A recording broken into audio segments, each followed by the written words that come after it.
Good morning. Welcome to the King's Report News Hour for the 9th day now in the 5th month, the 16th year of Changi. Tim Miller sitting in for the second king of Changi, Yongjin Moon. So today's Wednesday, and so I was thinking, what should we do? How can we learn more deeply about Father's teaching? And I think rather than me saying something, maybe let Father speak for himself. What do you say? Okay. Going through Father's speeches, I came across this speech that Father gave in January of 1973. This is, I'm getting this from tparents.org. This is a site. A brother has been doing this for a long, long time, how long he's been doing it, maybe 15, 20 years, perhaps. He's been doing this, and he's collected as many of as much English material as he can and put it online, which is great. And he's done a very valuable job. I would sort of caution you, though, that he tries to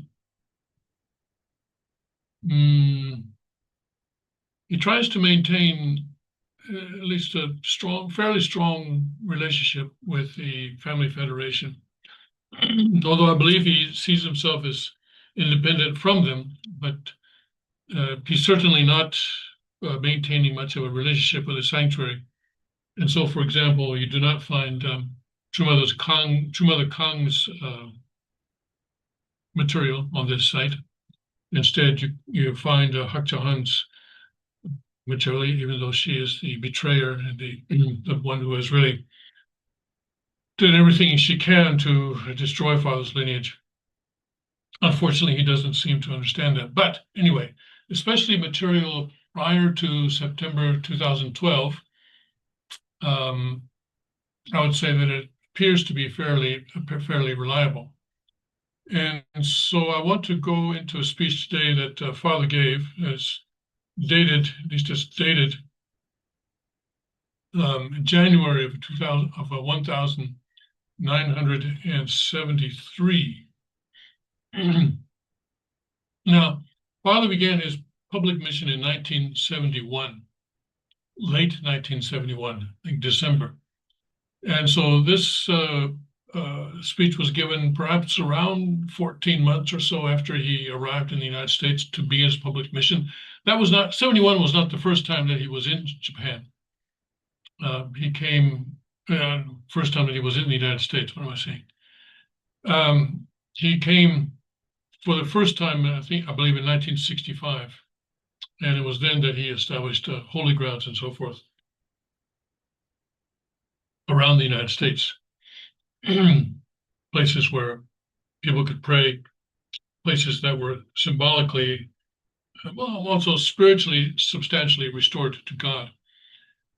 But in 1971, he came to begin his actual public mission in America, which lasted for many decades. And here he's speaking at an international training session. And according to my research, this is a international training session for European members. In those days, really were members. As I mentioned, that when I joined in 1974, I was asked to sign a piece of paper, and at the top of the paper it said application for membership, so I became a member. Anyway, so he was speaking at a training session for European members after they come to the United States and were preparing to go out on evangelical missions across the United States. And you see the first sentence, he says he's speaking on the third day of that training. And I believe, according to my research, that this is a training that lasted for about 2 weeks. Today is the third day, according to the principle. You are going over a peak. And a 3-day course is important in Father's teaching. You had Abraham taking 3 days to get to Mount Moriah, where he would offer his son Isaac. You had Jacob, when he left Haran to go back to Canaan. He was able to go 3 days before Laban found out that he was gone. Jesus descended into hell and rose from the dead on the third day. And so the 3-day course, there are other examples as well that I can't think of offhand, but the 3-day course is an important part of Father's teaching. It's kind of a beginning course. And so he's saying that you're over a peak means that, the first 3 days you're sort of settling in and sort of getting used to the situation. But by the time the third day is over, you're in a routine. And so you're over a peak. That's kind of now that you go on the 3 days, you can finish out the remaining course. That line is significant both internally and externally. Today, my subject is going to be the transition of blood lineage or change of blood lineage. And this is why I selected this speech, because change of blood lineage, I think, is perhaps one of the most important things that people need to understand about True Father's teaching. I won't try to explain it here because Father goes into it in great detail. And I've already explained it a few times in my own words. Let's hear what Father has to say about it. Up to the present moment, there have been many theologians and scholars and others who have been thinking that if there be a God, why does he leave the world as it is? It is more than a serious question to them. If there be a God, why does he do this? If there be a God, and if God is omnipotent, omniscient, then why does it take so long to resurrect and to restore mankind? If God is going to restore us all, he must be anxious to restore us as soon as possible. There is something grave in the question. From God's part, too, it is a grave question. He cannot do just anything in a way. And this is sort of a unique aspect of Father's teaching in comparison with many Christians who believe that God can do anything. But as the King has pointed out, God cannot create a square circle, right? And he's given other examples. God cannot create a boulder so heavy that he himself cannot carry it or something like that. But anyway, God cannot. There are certain things that, because God is a God of logic. But also, we know from the principle that there is a very important factor here called the human portion of responsibility. And this is what Father is alluding to here. But these people who are listening have already gone through some study of the divine principle, so I don't think he needs to refer to the portion of responsibility directly. They know why it is that God cannot just do anything. Then what must be that grave question that would cause God not to be able to do things at his own disposal? When you are asked what is the greatest of all in the world, you will name your life. Your life is the greatest and most important thing. If we think again, what is greater than life itself? Your answer could be love, nothing else. No knowledge, no authority, no position, nothing else but this, your love. Our desire is to live through eternity, nothing else. When you are asked what you would want to have, what would you want to live with? The answer must also be love. Life is in your possession already. If you live on through eternity, you can say you have attained your purpose or your desire. But there is something else you need. You don't just want to live on without love. Love is the central thing that you wish to have.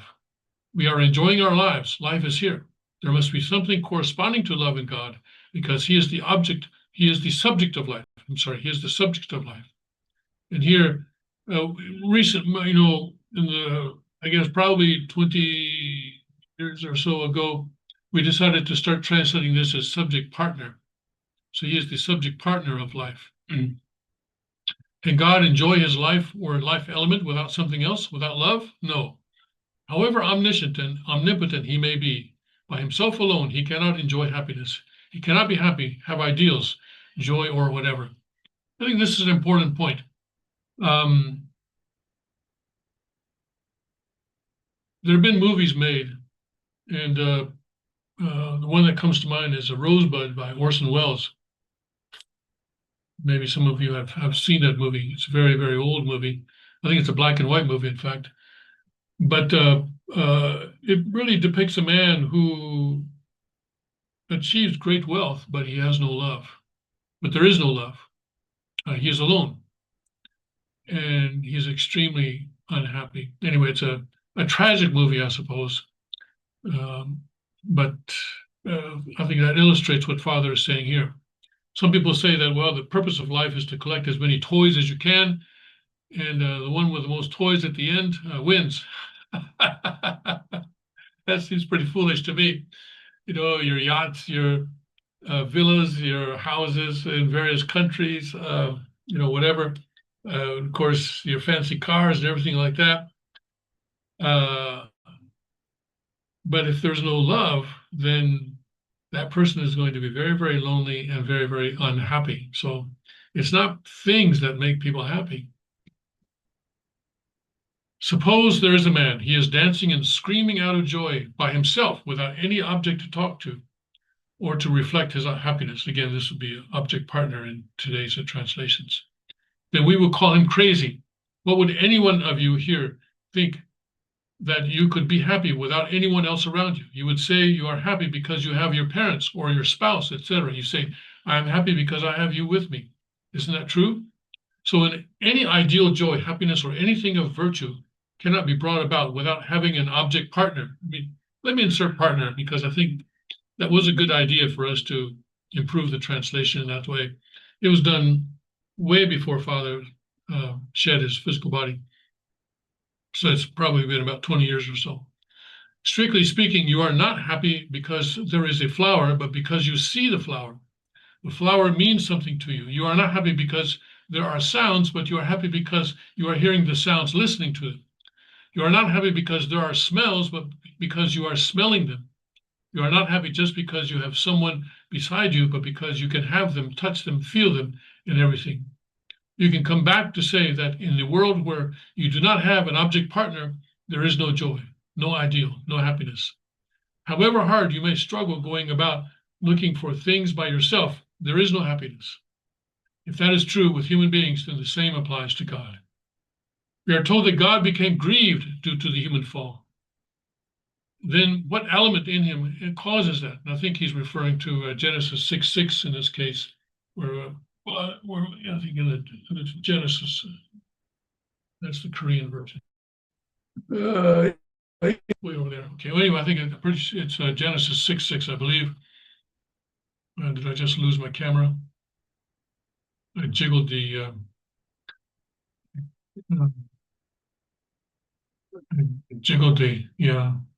jiggled the desk and the camera went out. Okay, I'll be more careful. Okay.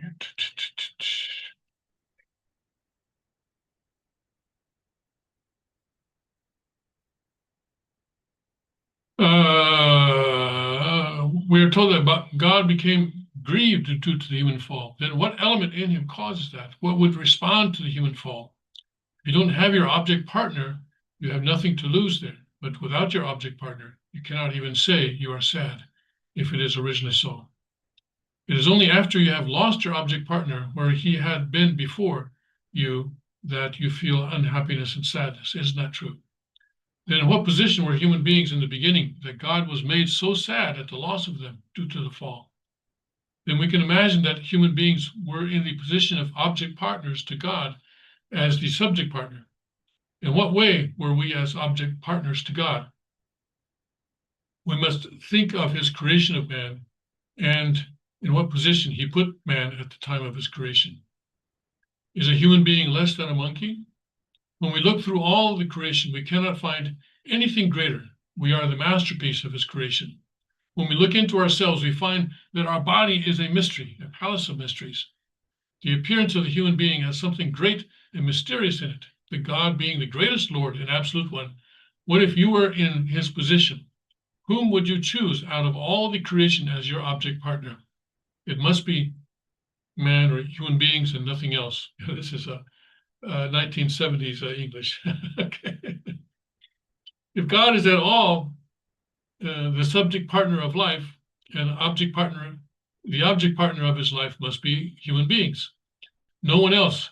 God being eternal, would he want human beings to be an ephemeral being dying away into naught? That's never possible.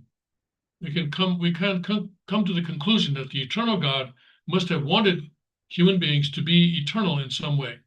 If God, the omnipotent one, had not created human beings to be eternal, he would have to make him that at all cost in some way.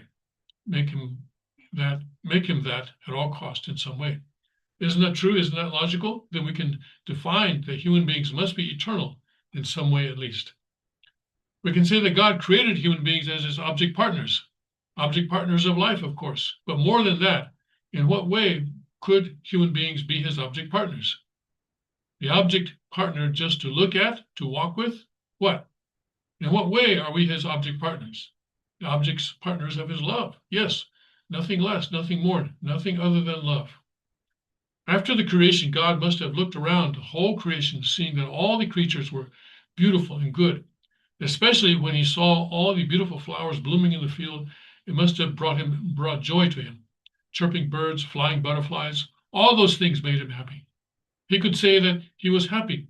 all was good. It is because he loved those things. Anything you look at, the flowers or anything else, when you say it's cute, lovely, then you are loving them already. You have pet animals and you love them. In the US, I've often witnessed women walking with pet animals and they even felt like kissing them. If you can love flowers, birds, animals, how much more would you love human beings? If you smile at the puppy, does the puppy smile back? If you talk to a bird and tell him to sing with you, would the bird do that? Could he understand? Moreover, however beautiful the flowers may be, if you want them to dance with you, would they do it? But with another human being, if you want them to do something with you, they would respond to you because you say, let's dance, let's sing. And the moment you begin to sing, he would do the same with you. If God in the subject position is angry, the object partner must be like that. He is putting God in the subject partner position. Wherever God may go, man in the object partner position will want to follow him. When we reach that point, we can safely define that man is the only object partner with whom God is pleased. Then we know that human beings are the only one of virtue and value to God, and God cannot but love human beings. You can be so confident as to say that without me, God cannot be happy at all. Is that true? Yes. The answer is yes from the audience. Human beings in the beginning had been in such a relationship with God, but what made God sad? What took man away from the bosom of God? What made God sad? If there had been any enemy before God, would he have wanted to take away what was most dear to God or what was less valuable to him? Valuable, they say. Are you sure? Satan is more clever than you. It must have been the same with him, isn't it true? Isn't this true? Yes. Satan set his eyes on what God would treasure, would think highly of. He wanted to take away God's object partner to be his object partner. What did you want? What did you say there was in God? Life and love itself. Life is in you. He could not take it away. But love is something vacillating, and he could take it away from you. He could not take away your life because you are life itself, and you will fight against him. Something he can take away from you is that which is the object partner position to you. Love is the only thing that had the possibility of being taken away. Suppose that Martin Porter is one of the earliest members in the European movement. I believe he's long since passed into spirit world, but he was a great leader. Suppose that Martin is in the subject partner position, and your object partner is there, and there is a possibility of your object partner being taken away by somebody else. There are two ways that an opponent can take something away, either by force or with more love that Martin has towards her. Isn't that true?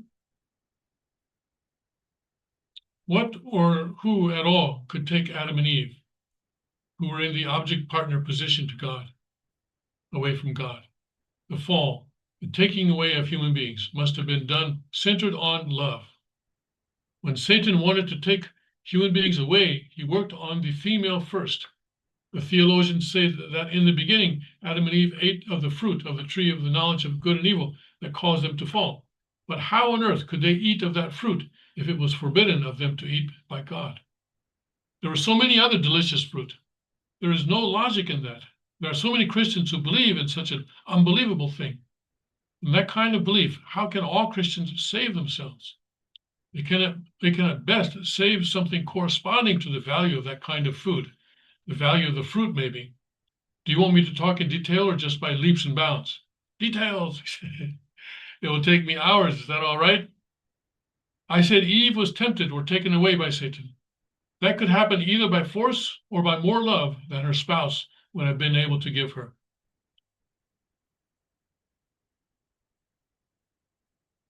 So, this makes me think, today we have many people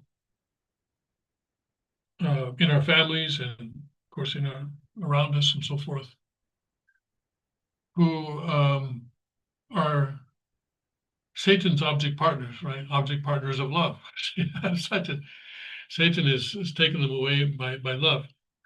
And so the logical sort of corollary to what Father's saying here would be that for us to bring them back to God, we need to be able to give them more love than what Satan is able to give them. And it's not by force.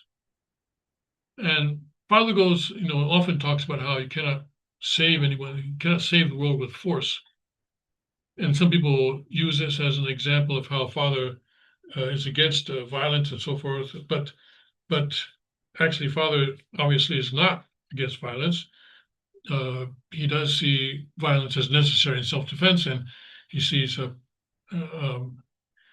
violence as in certain cases as defending God's providence. For example, the Korean War, for example. But anyway, so just a aside like that. That could happen either by force or by more love than her spouse would have been able to give her. Then at that time, was Eve in perfect love with her spouse? If that is true, then nothing could have taken her away from complete love. First love is something that is strongest, greatest. Until your death, you will never forget about your first love. And, when Father would say this, Park Jahan would hate it, because she is not Father's first love, right? This is Che Sung-gil, or as Father usually refers to her, Sung-jin's mother is how he generally refers to her. And anyway, Father was very, very, it was a very tragic situation that caused her to leave Father. Anyway, so Father going on about first love. Until your death, you will never forget about your first love. If Eve was in complete perfect love with Adam at that time, the first love being the strongest one, nothing could have taken that love away from them. Nothing could take it away if the love had reached maturity. Love was the only thing. In other words, life was there in the perfected form of the creation, but love was not quite at that standard. Love stayed in the position where it was not perfected or created at all. Something which was perfected at this creation could play the role of perfect object partner to him. Well, if it is not quite in that situation stage, he cannot play the role of subject to that object as perfection. Play the role of a subject partner to that object partner as perfection. Because love was something that had to be perfected between Adam and Eve, he had to wait until that love was perfected by them, and only then could he commence his providence of restoration of human beings. We must put things in order from here. So God had to wait until that love was perfected by Adam and Eve, and only then could he commence his providence of restoration of human beings. We must put things in order from here. Our conclusion is that God can resurrect life lost, but not love. Love is something that must be perfected between male and female, and he had to wait until that time. That's interesting, isn't it? So Father's saying that, yes, Jesus brought Lazarus back to life, and God can resurrect life lost, but not love. That's very interesting. So once love is lost,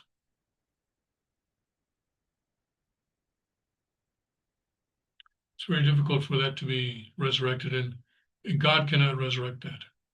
Love is something that must be perfected between male and female, and he had to wait until that time. With that conclusion in mind, we have to compare ours to what we find in the Bible.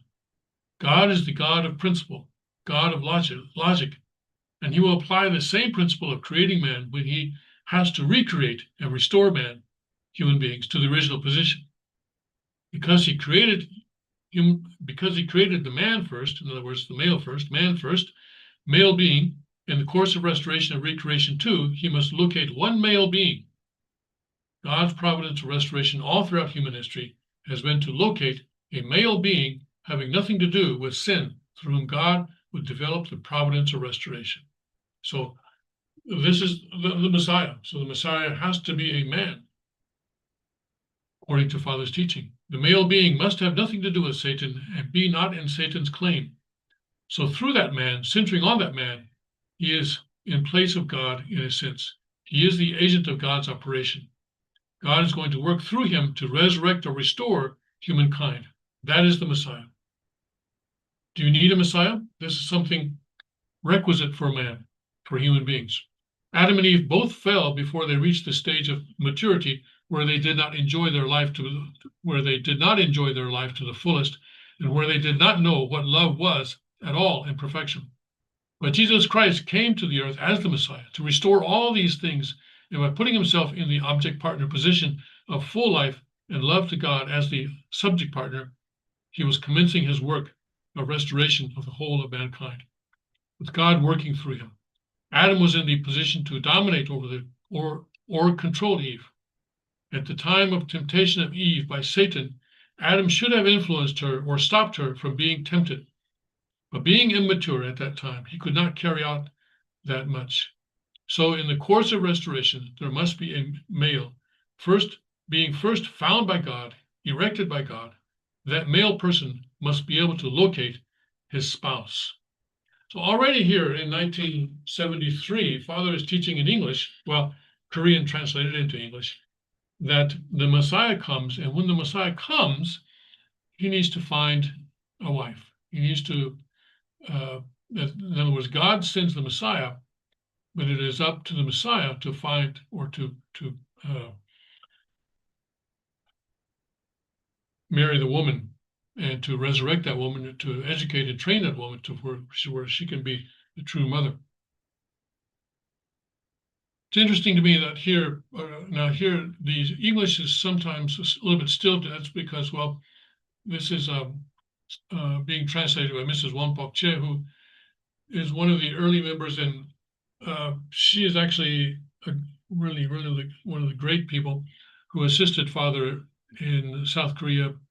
I would say I'm not exactly sure when she joined, but certainly by 56, 57, 1956, 1957, I'm sure she was a member by then. Perhaps, I don't think she was a member in 1954. But anyway, she was in the position of the mother-in-law to Hak Ja-han. Hak Ja-han needed to be trained and educated in etiquette and also, in how to dress and how to conduct herself, so forth. And Mrs. Che was the person who was doing that. She was from the Cholla province, where she and her husband were very prominent citizens in society down there. Her husband, unfortunately, did not approve of her following Reverend Moon, and he left her because of it. But she was able to come to the church with quite a bit of funds, and she was instrumental in funding Father's world tours, for example, and so forth. And she was an intellectual, and she spoke English fairly well, quite well, actually. I met her, and she's in spirit world now, but I met her, but as you can imagine, the relationship between her and Hak Ja-han was not the not the smoothest.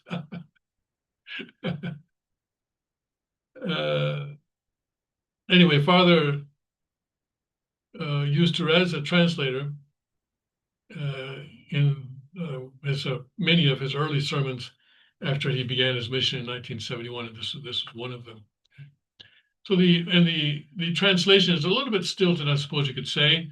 They obviously did not have Grammarly then to help them polish the translation. But I think we can get the idea that he starts out by saying, "What is the most important thing to you?" And people may say, "Well, my life. I don't want to lose my life." And then Father says, "Okay, but all right, life. But what's even more important than life? It's love." And in other speeches, Father gives the example of, listen, people will die for the sake of love, right? Someone will die for the sake of their love for the country. A parent will die for the sake of the love for the child. The child may die for the sake of their love for the parent. And so people will give up life for the sake of love. he goes into this in other speeches.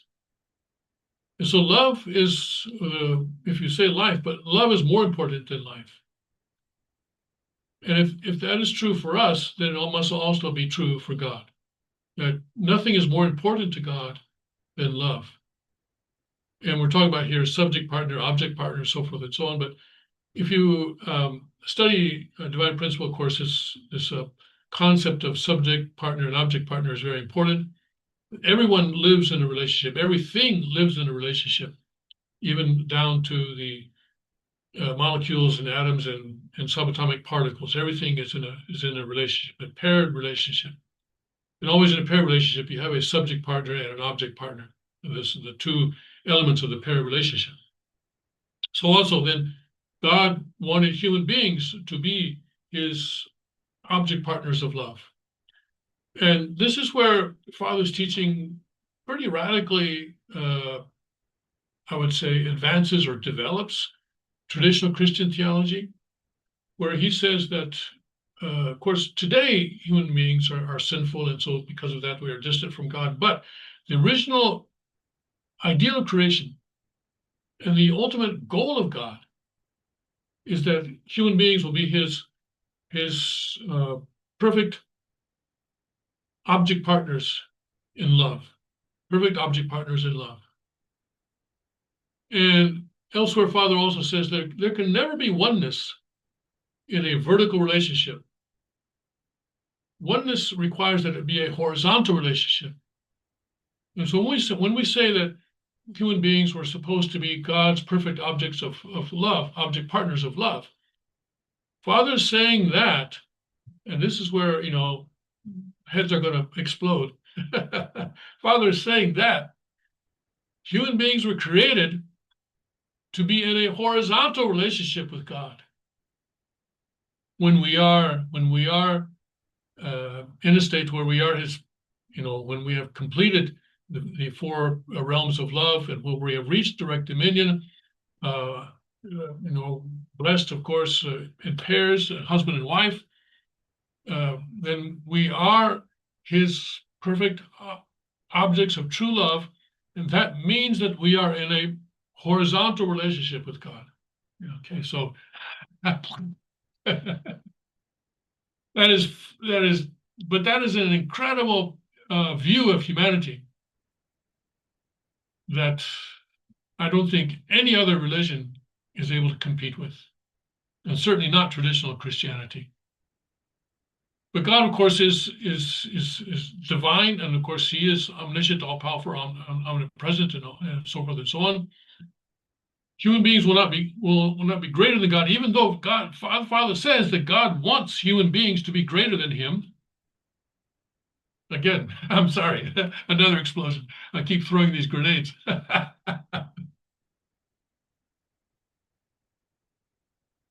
But God is the King of Kings and true parents. Reverend Sun Myung Moon and Hyun Kang are the eternal true parents for all eternity. But all the rest of us also will be sort of like little planets circling around the sun, I suppose, but in a horizontal relationship. Okay, it's a pretty amazing view of human beings, that the original ideal for human beings that Father has. And really, that alone, I think, there are many things that make Father Messiah, but this is certainly one of them. Okay. So here, our conclusion that God can resurrect life lost, but not love. And here he's sort of, the translator maybe slips, I think, but he says that,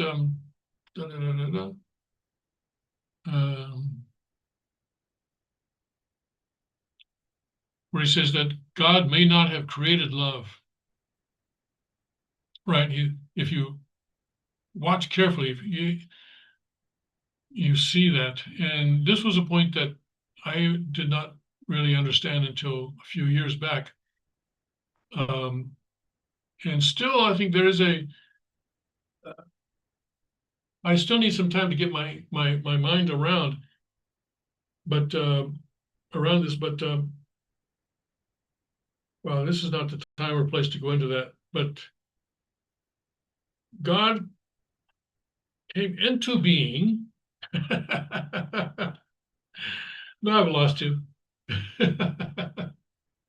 God came into being because of love. Well, let's not go there right now. Okay. Anyway, that can be saved for another time. Okay. All right. So, but we're talking about ideals here, okay, and also the original ideal of creation and so forth and so on. So we're not talking about concepts that exist in the sinful world. Okay. Let's see, where were we? Then what must be the first purpose of the Messiah's coming to the earth? To find Eve and raise her and make her his bride. But could Jesus do that? No, and that's why he had to die on the cross. There is still some task left unaccomplished by Jesus, and that must be accomplished in order to realize the ideal at the time of the second coming. That's why Jesus talked about his second coming when he found that he had to pass away on the cross. When the second coming of the Lord is here, he is going to locate his bride. And Father would always, often speak as if the second coming is something that has yet to happen in the future. All right. And one person actually wrote me and said, well, I think Father is saying he's not the Messiah because he's talking about the Messiah as if he's going to come in the future. But this is Father's rhetorical style. Don't be confused. Don't get hung up with this kind of rhetorical style. Father's idea here is that we have to decide whether or not he is the Messiah. I have to decide. He does not, at this point in 1973, he does not want to come out. Now, later on in the 1990s, what was it, 97 or something like that? Yes, there was a Declaration of True Parents. And he came out and said, guess what? Yes, some of you may have suspected all along, but yeah, I'm it. But kind of anticlimactic. But in 1973, he's putting the burden on us, on people who are coming to him and following him and studying his teachings to decide whether or not he is the Messiah. And Father would often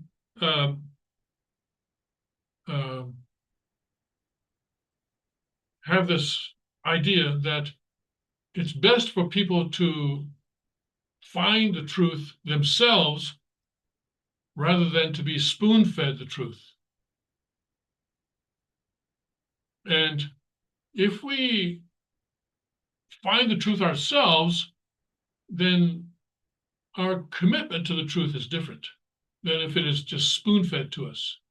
Right? If you say, okay, well, hey, 2 + 2 is 4. Okay, you can teach a child, you can tell that to a child. But if the child is able to figure out, let's see, I have 2 things here and 2 things here, and when I put them together, oh wow, I have 4. That is a deeper realization for the child, isn't it? That's a very superficial example. But Father wanted us to sort of, as much as possible, to come to the truth as a result of our own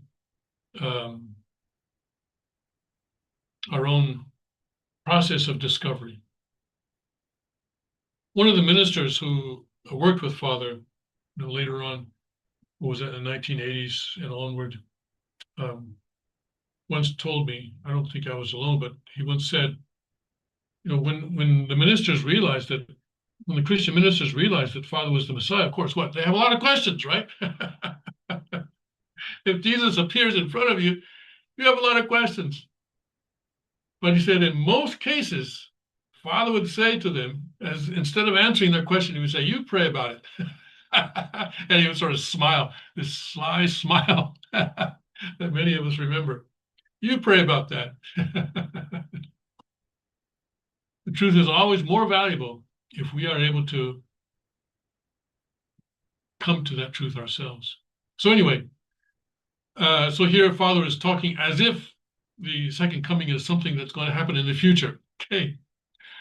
That's why Jesus talked about his second coming. When the second coming of the Lord is here, he is going to locate his bride, and by becoming one with her, he is going to satisfy God, and God will work through them because they are the realization of God's life and love put together. One is subject partner and one is object partner, and thus together they are the perfect objects to God as the subject partner. Now, this takes stages, of course. In God's providence, nothing happens overnight. It takes time. Everything takes time in God's providence. Even in the creation, it took 6 days or 6 million years or whatever, 6 billion years. And so the original blessing of Father to Hak Ja Han was in 1960. Many of you know this, but I'll tell you again so that you can memorize it. In 1960, and then the second blessing, and I'm pretty sure I was there, but anyway, there are many photographs of this. 2003, 43 years later. Oops, I bumped the camera, the desk again. I'll have to stop chopping the desk. No more karate chops. Okay. So 43 years later, of course, 43, separation from Satan and everything like that. So 43 years later was the growth stage blessing. This happened also in Chokan, and Father and Hak Ja Han, all, they got dressed up in their white wedding tuxedo and wedding gown and everything like that. And then Father wanted to have the perfection level blessing 7 years later, in 2010. This is what Reverend Yu teaches in OSTP based on his conversations or his conversations with True Father. Wanted to have the completion perfection level blessing in 2010. And so in 2010, on 2 occasions, he did get Hak Ja Han to verbally commit to being absolutely one with him, but she did not follow through with actions. And so it could not be done in 2010. And so it was delayed. And finally, 7 years later, could not wait any longer. Had to be done, if not with Hak Ja Han, then with someone else. And so Father called Sehyung Shil Kang from Korea, and she came, she answered the call. And so the 7 years later, 2017, is when finally Father was able to have a bride at the cosmic perfection level. And Hak Ja Han failed. She failed because she stepped away. Father did not push her away. He did not fire her. Certainly the second king did not fire her or replace her. The second king filled a void that Hak Ja Han had left. The position of True Mother was voided. There was no one in that position. There had to be someone there. And Mrs. Hyun Kang answered the call. At the risk of her life, her doctor told her not to take the flight from Korea to the East Coast of the United States, but she did anyway. Said, "I don't care if I die on the way. I've been called and I have to go." And that was a level of faith and commitment that Hak Ja Han, of course, could not demonstrate. And so Hyun Kang won the race. Father once described the process of becoming the True Mother as kind of a marathon race. And he said, many people can run, but only one person is going to cross the finish line first. And Hyun Kang was that person.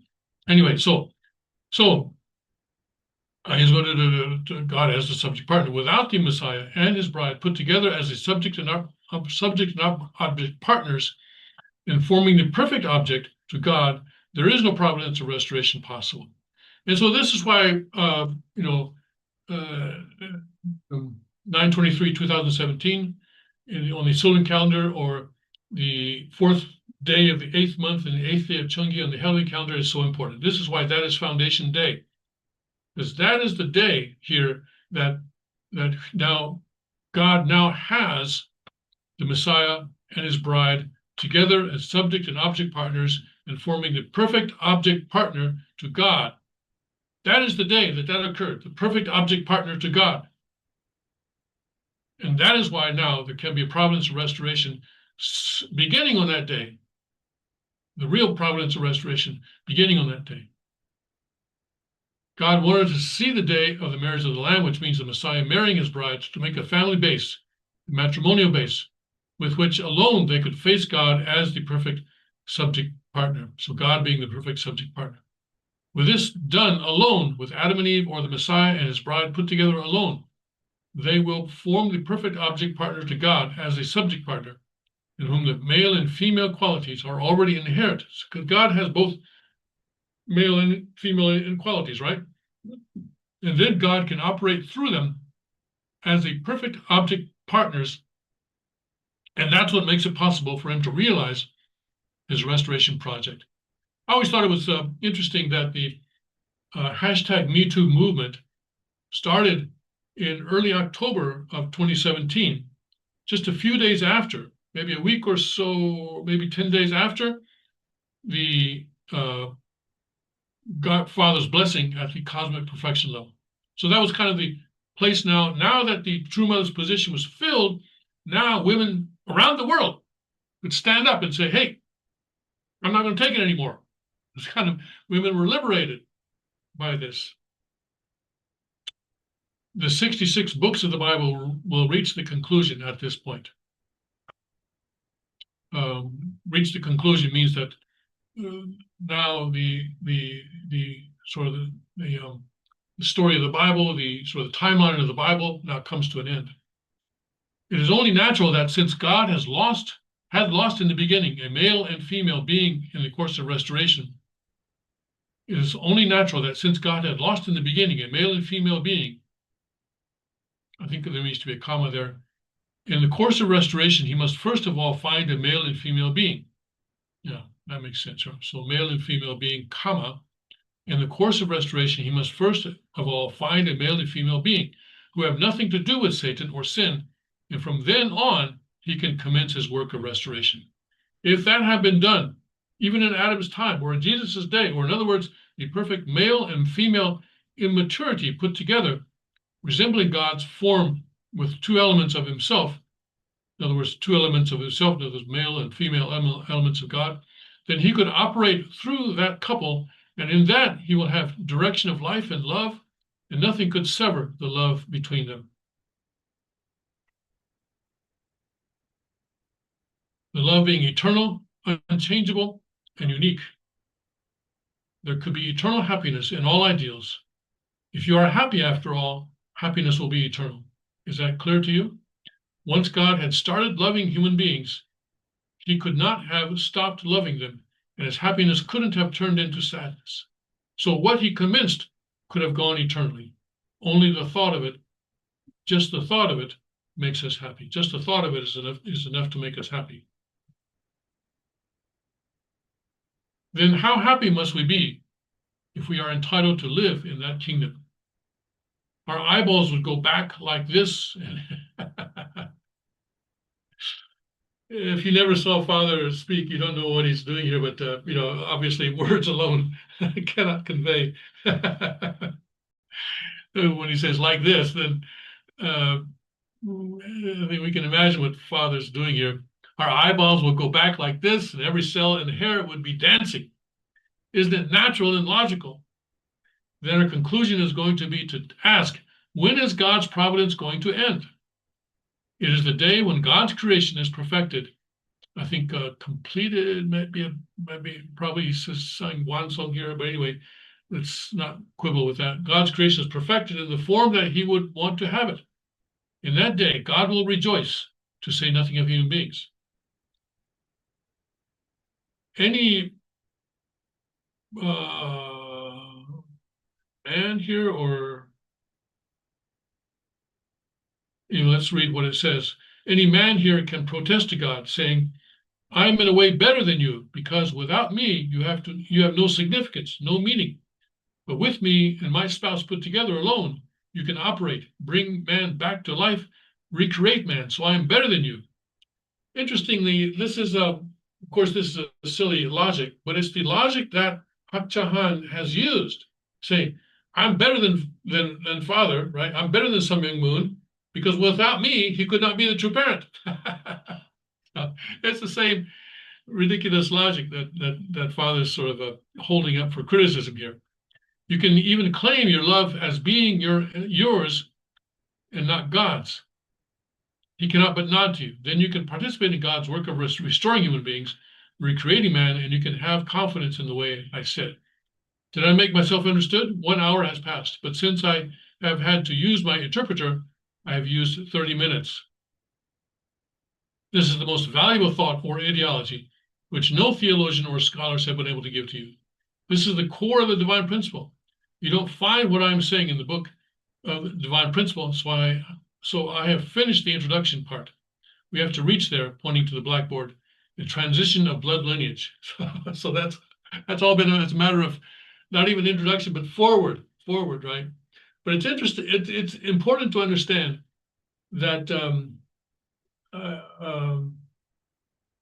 God's creation is about love, and so restoration is about love. And God wants human beings to fulfill his original ideal of creation, which was for us to be his perfect objects of love, object partners of love. And to do that, we cannot do it alone. We have to do it as a male and female pair who are united in oneness, in complete and total oneness. Complete and total oneness. So that's why no one goes to heaven alone. Going to heaven means that we are there as God's perfect object partners of love. That is what heaven is. All right, so now Father says, okay, let's get back to the original title, the transition of blood lineage. The human fall was caused by someone else staining the blood or blood lineage of human beings through the fallen act. So unless we can restore or shift the blood lineage into the original status, we cannot work the providence of restoration through human beings. God had to wait so long through more than 6,000 years of sinful human history because he wanted to commence his providence of restoration by finding one man who had nothing to do with stained blood. Here's a man, Reiner. Reiner Vincenz, yes. Reiner Vincenz was, he was French, wasn't he? He was the head of the French family for a long time, but I'm not sure if he was French or German. He may have been German. But anyway, he was a great man, yes. And he's in spirit world now. Reiner, let's suppose that he has stained blood running through all his veins. So you take him to the river and wash him. All through 6,000 years, trying to bleach him, doing everything you can to purify him. Can you accomplish that? Can you drain out all his stained blood? That's possible? That's impossible. If you die away, then both God and Satan will lose someone on whom to work. So both God and Satan are working on human beings, on each and every one of us. So if we die, then God loses a person, but also Satan loses a person. So God and Satan had to work through human history with one condition in between, whether or not human beings would have a position on this side or that. Well, this side or that. There must be some law to apply here, but one thing you must know is that God, being a God of principle, he cannot just take away anything unlawfully. This is important, that God is a God of principle. In other words, that God has absolute faith in his original ideal of creation. Basically saying, okay, well, it's going to work out, or it's going to work out in the end. You just watch. It's going to work out. I don't need to change anything. My original ideal creation is perfect, and there is no need to amend it to deal with this new situation called the fall. My ideal creation is capable of dealing with this thing. So so human beings have fallen, so I'm going to apply the principle of creation to the process of restoration. But I'm not going to change anything because I'm a God of principle. And that's important. God is unchanging. God is unchanging. And his love is unchanging. He cannot just take away anything unlawfully. So anything which will suit the law of the principle will come to his position. That's natural, very logical. Yeah, so anything which will suit the law of the principle will come to God. And this is why I keep telling the Catholic Church to disband itself. Don't be afraid to disband yourself. That's the best way to get rid of all the corruption that even today must be going on within the Catholic Church. If you want to clean house, burn it down. Burn it down, because anything that is of God, there I go, chopping the desk again. Anything that is of God is eternal and will never disappear. One time a Japanese member came to me and said, Tim, Father's bringing all these Korean leaders to Japan, and we're afraid that we're going to lose our Japaneseness. And that's why I told them then, hey, listen, anything in the Japanese culture that is of God will never perish. So don't worry. If it perishes, it must not have been of God. Kind of a circular argument. But anyway, it works. Yes, it works. It's true. It's true. It burns away, and only that which is of God will remain. Satan, on the other hand, being non-principled, can claim anything without law, and he can well claim non-principled things. According to the principle, things resembling God are gods. Human beings, too, if a person does not resemble God, cannot be claimed by God. I remember the first time I heard Father make this point. I'm pretty sure this was in Berrytown, probably, the first couple of years after I joined. And he said, when you go to spirit world, what are you going to say? Who are you? Who are your parents? And you can say, he told us, even though this was before we were blessed, I'm the son of a true father. I'm the son of the true parent. But then someone in the spirit world says, well, how do I know that? How do we know that you are the son of true parents? And he asked us, what are you going to answer? He asked us, and no one could answer. And in the end, Father gave the answer. It says, because, he said, say this, I resemble him.